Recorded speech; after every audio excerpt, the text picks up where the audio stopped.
Sa nakaraang video ay pinakita natin kung paano natin binigyan ng bagong buhay ang mga lumang TP natin dito sa farm. Mula sa kupas at luma, ginawa natin ng concrete platform, pininturahan at itinayo ulit.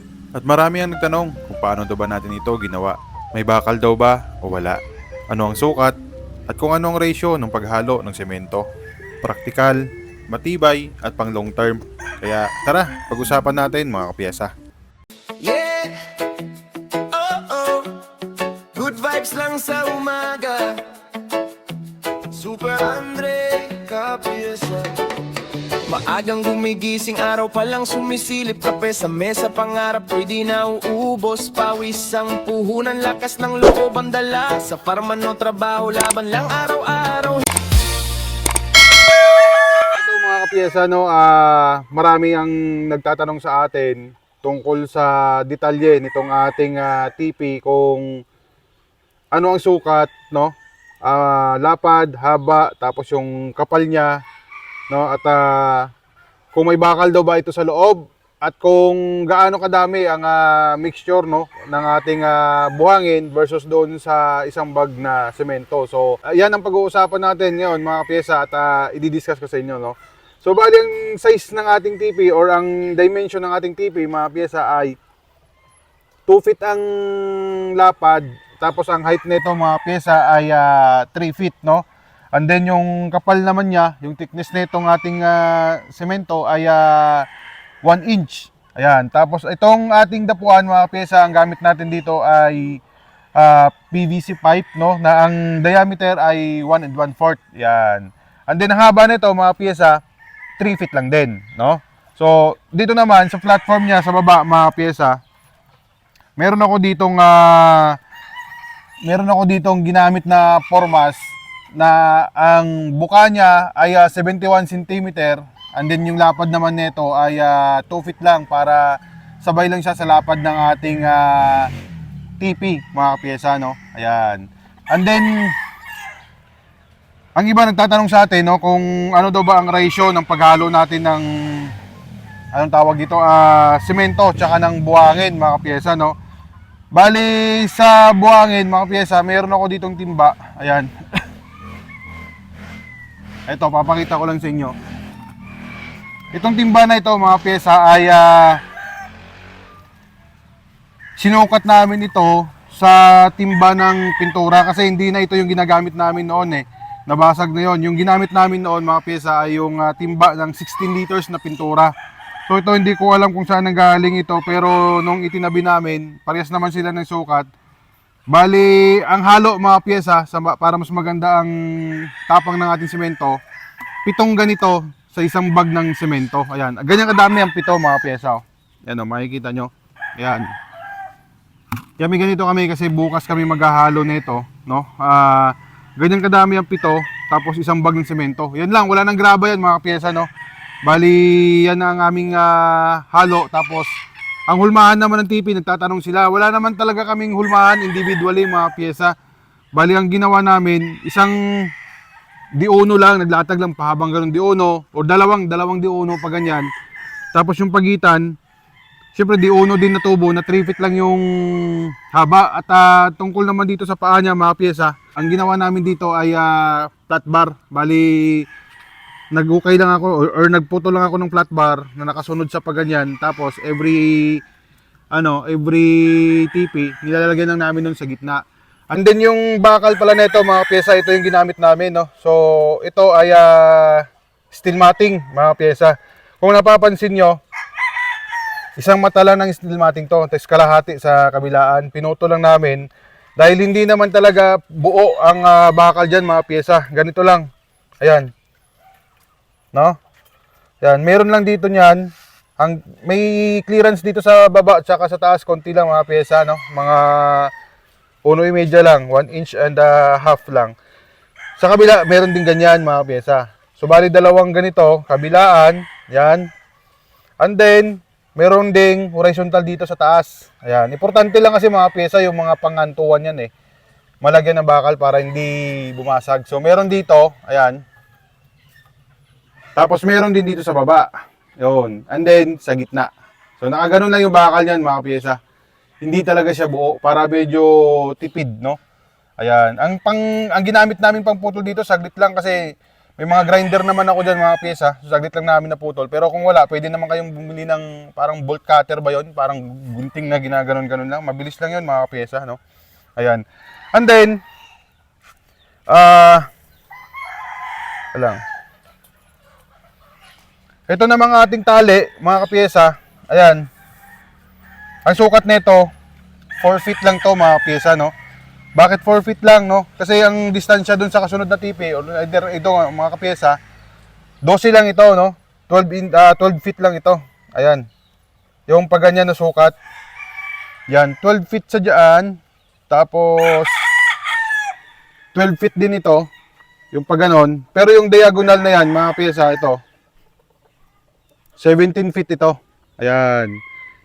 So, madali lang. Nilalatag namin. Tinatansi-tansiyan namin yan. Nung nakaraang video, nakita nyo, nag-uukay pa lang kami, gumagawa pa lang kami ng formas. Ngayon, na-excite ako, mga pyesa, nagtayo ako ng 4, tapos kada araw, 4 lang din ang nagagawa namin. Ito pa mga pyesa, may magandang kwento dyan. No, bali, itong mga tipi namin na ito, ang nagagawa lang namin sa isang araw, 4 lang na pares yan, mga pyesa. No, bakit 4 lang? Kasi mga pyesa, yung isang bag ng semento, tapos sinahaluan namin ng 7 or 8 timba ng buhangin. Depende kasi hindi magpantay-pantay minsan yung lupa sa pagkakaukay namin. Pero 7 minsan kinakapos, minsan sakto. So ginagawa namin dito, pagdating sa platform mga pyesa, yung dito sa baba, ginagawa namin 8 timba ng buhangin tsaka isang bag ng semento. Makakabuo na yon mga pyesa ng 4 na platform. Ayan. Sa isang araw, 4 lang ang magagawa namin. Ang presyo ng semento mga pyesa ay 195 pesos. No? Dati, mga pyesa, naninigarilyo ako. Letter M, ang brand ng aking sigarilyo. Ang presyo nun dati mga pyesa, 200 pesos. Di ba? Ngayon, good news mga pyesa, 4 na buwan na tayong hindi nag-yosi. Ayan, healthy living na tayo. And then yung ginagastos natin sa yosi mga pyesa, binubuhos na lang natin dito sa farm na unti-unti ay ma-develop natin at ma-improve pa natin to. Kasi kung mapapansin nyo mga pyesa, ayan, no? After 3 years, faded na. No? Luma na yung ating mga TP, mga pyesa. And then, dahil nga sa panahon, no, na umuulan, no, init, ulan, init, so yung lupa lumalambot, tumitigas. Katulad ngayon mga pyesa, dahil tag-init ngayon, so yung lupa dito medyo malambot yan dahil ano to mga pyesa lahar, no? So medyo may pagkabuhangin yung lupa dito. Kaya ang design talaga namin dito ay baon sa ilalim yung aming tali, no? Ayan. Tapos may naka-cross, nakikita nyo naman dyan sa dati nating video. So ibig sabihin mga pyesa, sa tagal ng panahon, ulan, init, nagbabago yung ating TP. Kung minsan pag lumalambot yung lupa, bumabaon yung kabilang side, no? Kung minsan naman kinakaykay ng manok sa may bandang harapan, yung ibang TP nakayuko, nakatanga, mga ganyan. So kung mapapansin, minsan hilera pangit tingnan. Pero ito mga pyesa, dahil nakabuo tayo ng platform, ayan, ang ganda tingnan nito mga pyesa, oh. Ayan. Tsaka mas accurate na yung sukat, di ba? Kasi kung walang platform mga pyesa, nag-aalin kami sa kanto tapos susugusog, mahirap. Pero dito, pag tinansihan mo yung bubusan mo ng platform, ganoon din dun sa kabila, kuwang-kuwa, ayan, maganda tingnan, no? Sakto yung distansya ng mga manok, no? Kaya 4 feet yan mga pyesa, dahil nga 12 feet lang ito, so may space naman dito, yung dalawang manok, pagka nagdikit sila dito, may space na 4 feet din, so sapat na para hindi sila maggirian or magbangayan dito mga pyesa, no? Ayan, so sabi nila, pag maiksi daw yung tali, pagdating sa exam, gumigiri yung manok, no? Sa experience namin mga pyesa, hindi naman. Marami naman kaming exams na may mga linyada talaga siguro or mga manok talaga na ang characteristics nila ay gumigiri, no? Kahit sa mas malapad mong dance floor yun, alpasan, talagang gigiri. Pero sa ganitong sitwasyon mga pyesa, hindi naman tumatalab sa amin yun, no? Yung mga manok namin, yung mga depende sa bloodline yun. May mga bloodline naman na talagang nagbe-break, no? May mga bloodline din na talagang mahilig gumiri. Yan. Then, doon sa ating range mga kapiyesa. Ayan, may update din ako doon. Papakita ko sa inyo. Tara, samahan nyo ako. Pasok tayo sa loob. So ito naman mga piyesa, no, ang update natin dito ay nakapaglagay na kami nito mga piyesa. Hindi ko na na-shot nung ginagawa namin kasi ako mismo mga piyesa ay katulong dito sa pagpapanday, no. So, ayan, kung makikita nyo mga piyesa, may upload ako nito sa Facebook na talagang nakadesign talaga ng ganito to. Ngayon, syempre may magtatanong na ang poste natin ay bakal, no? Tapos ito ay kahoy, kung ano ang ginawa natin dito para may pako itong kahoy, no?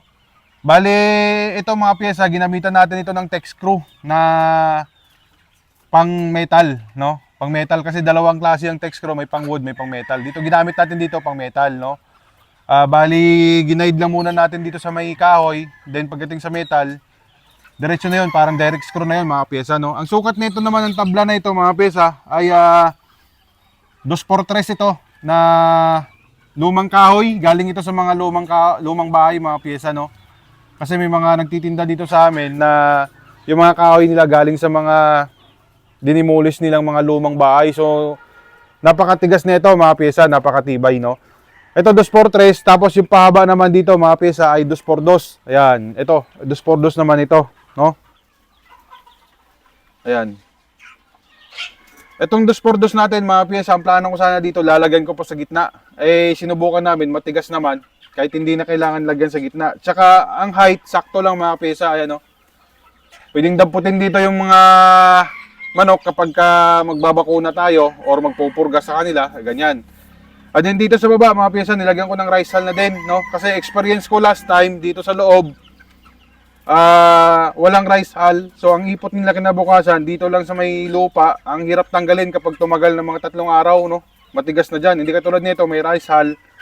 Pagka yung ipot nila bumagsak sa rice hull na tuyo, pag winalis natin kasama lang din yung rice hull, no? Kaya may iwan yung lupa na malinis. Ayan. So ganun lang ang update natin dito mga pyesa, no. Ito babaguhin na rin namin din naman ito. Siguro ano na, next breeding season na ito. Next breeding season na natin ayusin. Itong tarapal, alisin natin ito. Ayan. Tapos ito buksan na natin. Yan. So dito mga pyesa, wala nang laman ito, pinagpapahinga na namin ito.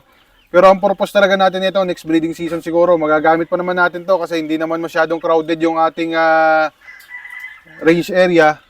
Kaya hindi ganoon kabigat ang dumi rito. Pwede naman to gamitin pa next year. So gagawin natin talagang barn na ito na yung hagdan na yan ililipat natin sa loob, no? So ayan, kung makikita nyo mga pyesa, dumadapo sila na dyan, natuto na yan, ayun, no? Bali pangatlong araw nila ngayon. Ayan, 2 araw namin silang tinuturuang dumapo. Tapos nung kahapon nga ay pangalawang araw nila, medyo lagpas sa kalahati, siguro 80% na dyan ang nakakadapo ng sarili nila. So hopefully mamaya lahat sila ay marunong na dyan at kabisado na nila, tuloy-tuloy na yan. Ayan. So madali lang naman mga pyesa, pagka madilim na, pag may maiiwan siguro dyan, kunti na lang. Siguro baka estimate ko maiiwan dyan sa baba mamaya mga nasa 20 na lang. Kung wala pang 20 siguro. Yung iba marunong na talaga, marunong na silang dumapo. Ayan. So yan lang mga pyesa, no. Maraming salamat sa panonood sa ating videos, no. At sa mga nag-aabang, ito sinisikap natin na mga pag-upload tayo at least 3 times a week sana kung kakayanin mga pyesa, no. Pero kung hindi man, at least once a week, no, makakapag-upload tayo. So ayan. Maraming salamat sa lahat ng mga kaibigan nating mga OFW dyan. Ayan, mag-ingat po kayo lagi, especially sa mga tropa natin dyan sa Middle East. Ayan po, ingat po lagi mga pyesa, and maraming salamat and God bless po. Mabuhay po. Thanks for watching.